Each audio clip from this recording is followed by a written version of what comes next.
한마디로 해주실 수. 뭐 특별히 드릴 말씀은 없고 무거운 마음뿐입니다.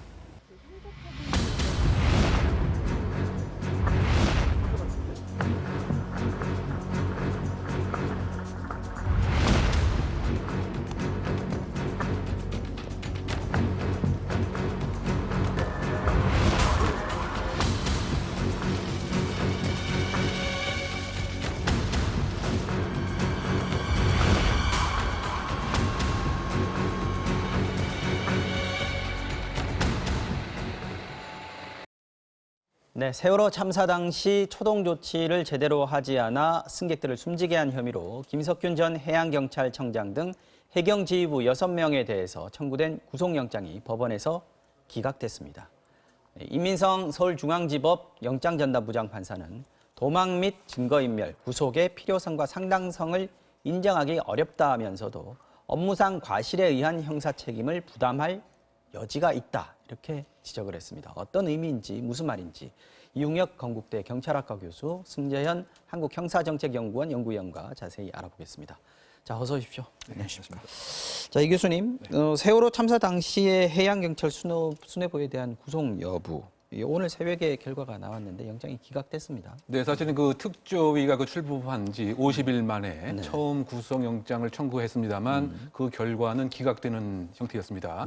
그리고 김석균 청장은 사실상 2014년도에 한번 조사가 있었습니다만 피의자 신분이 아니었고 조사만 받았다. 단순히 그 참고인 신분이었습니다. 그리고 그 작년 연말에 처음으로 피의자 신분으로서 조사가 이루어진 것이고요. 혐의 자체는 업무상 이제 과실치사상 혐의인데요. 사실은 그 세월호 참사와 관련돼서 해경에서 형사 처벌을 받은 사람은 그 당시 1, 2, 3정 함정 1인이었죠. 이제 3년의 뭐 실형을 대법원에 선고받고 복역을 마쳤습니다만 그런 그 측면에서 지금 그 이 참사 당시에 해경 지휘 라인에 있었던 6명에 대해서 그 2건의 영장 실질 심사가 있었습니다만 지금 말씀을 드린 바와 같이 업무상 과실치사 혐의의 가능성은 충분히 있지만 지금까지의 그 수사의 그 상황이라든가 수사에 임하는 그 태도 등에 그 비추어 봐서는 굳이 구속을 할 상황은 아니다. 구속의 필요성과 상당성이 입증이 되지 않는다고 하는 차원에서 기각이 됐습니다만 여전히 형사적 책임의 가능성은 있는 그런 여지를 판사가 열어놓은 것은 아닌가 생각이 됩니다. 혐의들 좀 구체적으로 좀 볼까요? 지금 시간이 오래 지났습니다.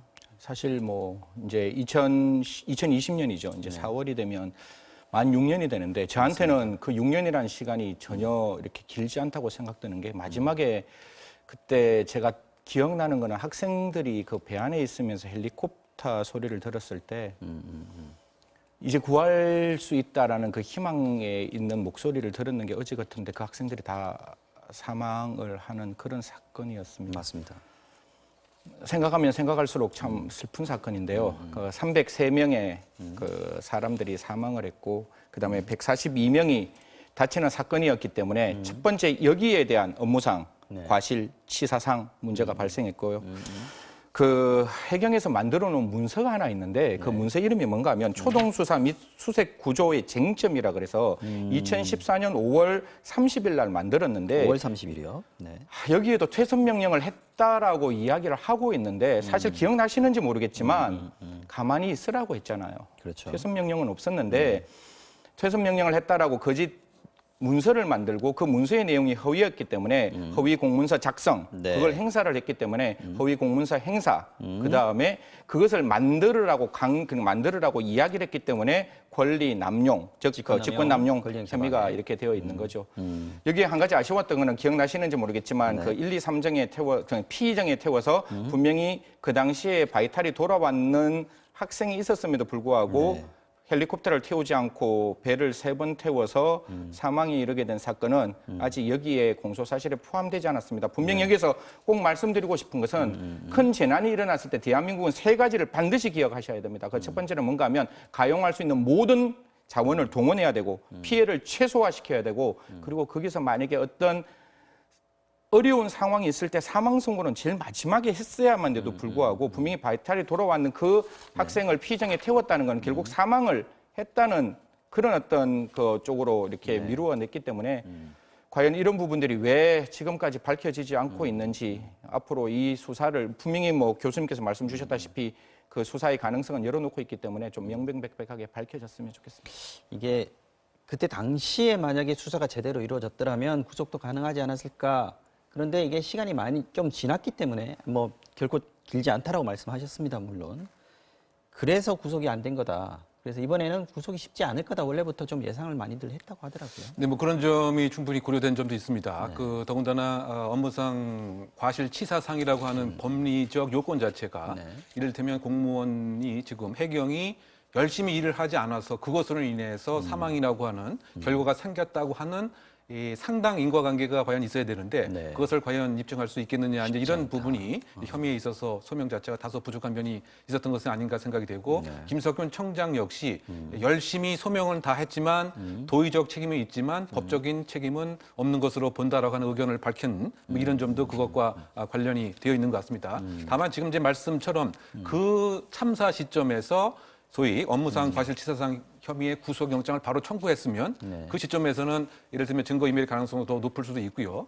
그런데 그 시점을 우리가 기월 그 반추에 보면 지금 보도 등에 의하면 법무부라든가 청와대에서 영장을 청구하지 말아라. 만약에 영장이 발부가 되게 되면 소위 국가의 책임 자체가 그대로 인정되는 것은 아니냐라고 해서 그와 같은 외압의 논란이 또 있었던 것은 아닌가라고 하는 점도 있습니다. 그래서 사실은 처음 영장 청구에 있어서 의견이 이 검찰과 법무부와 청와대가 엇갈렸고 처음에는 그냥 허위 공문서 작성으로만 영장을 청구했습니다만 그때 기각이 됐고 따라서 불구속 기소만을 이제 한 이 점이 지금까지 5년 9월을 낭비한 이런 측면이 분명히 있기 때문에 이번 그 사안에서도 실체적 진실은 명명백백하게 밝힐 필요가 있다고 하는 차원에서 50일 이상의 수사 끝에 기소를 했습니다만 이런 그 법적인 한계가 분명히 있는 상황이 아닌가 추정해 봅니다. 물론 뭐 구속이 안 됐다고 해서 수사가 계속되지 않는 것도 아니고 재판에서 유죄가 나오지 않는 것도 아닙니다. 그렇지만 이제 아까 말씀하신 대로 초기 수사 단계에서의 어떤 정부 차원의 정권 차원의 어떤 개입 의혹, 압력, 외압 의혹 이런 것들이 문제가 계속해서 되어 왔었어요. 광주지검 같은 데서도요.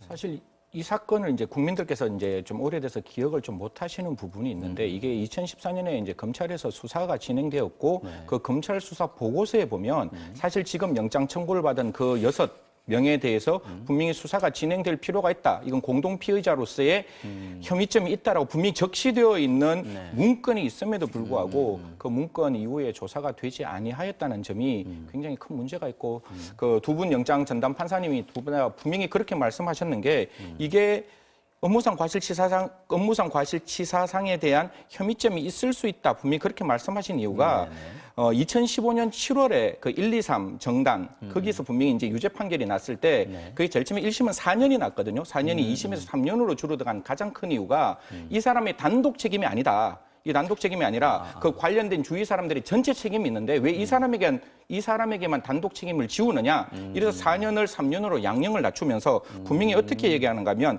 해경 지휘부나 사고 현장에 같이 출동한 해경들에도 승객의 공동 구조 책임이 분명히 있다라고 이야기를 했기 때문에 그 판례를 미루어 보면 지금 같은 경우에도 분명히 그 부분을 따져가야 됩니다. 분명히 그 뭐 청장의 입장에서는 법적으로 할 부분을 다 했다고 하는데 법적으로 했다는 말은 굉장히 추상적인 이야기거든요. 어떤 장소에 그 시점에서 어떻게 무엇을 정확하게 했느냐에 대한 구체적인 판단이 돼야 되고 그 판단에 대해서 적법성이 인정되어야지만 그 303명의 그 학생들의 피어나지 못한 생명에 대한 저희들이 좀 이렇게 위로를 해주지 않을까라는 생각을 치울 수가 없습니다. 알겠습니다. 어제 영장심사에서 유족들이 참여를 했습니다. 보통 이제 영장실질심사 하면은 판사 앞에서 검사 측하고 그 피의자 측하고가 이제 나와서 법리를 다투는 그런 자리일 텐데 유족이 참석하는 것 자체 피해자지 않습니까?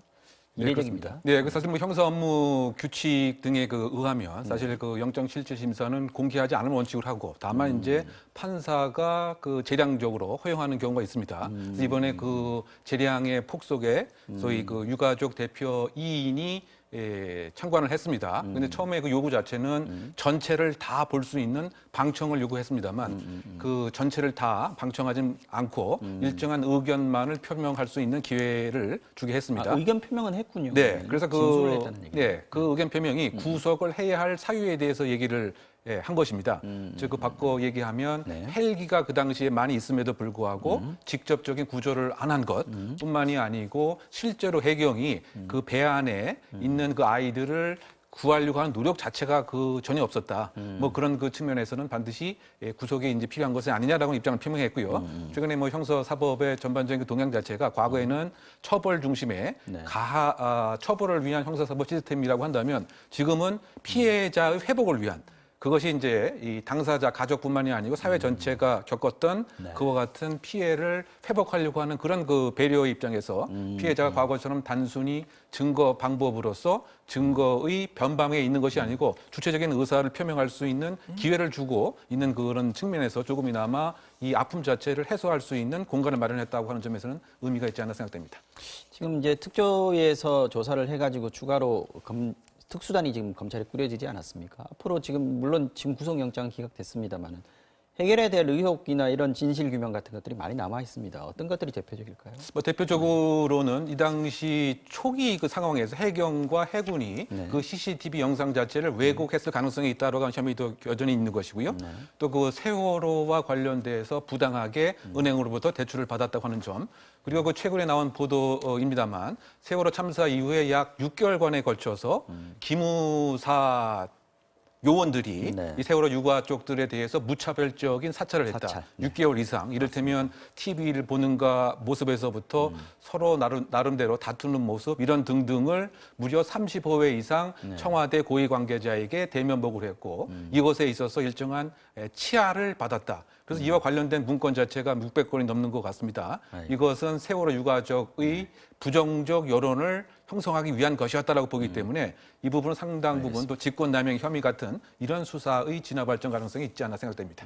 세월호 수사는 계속해서 끝까지 지켜봐야 될 것 같습니다. 다음 이슈로 넘어가 보겠습니다.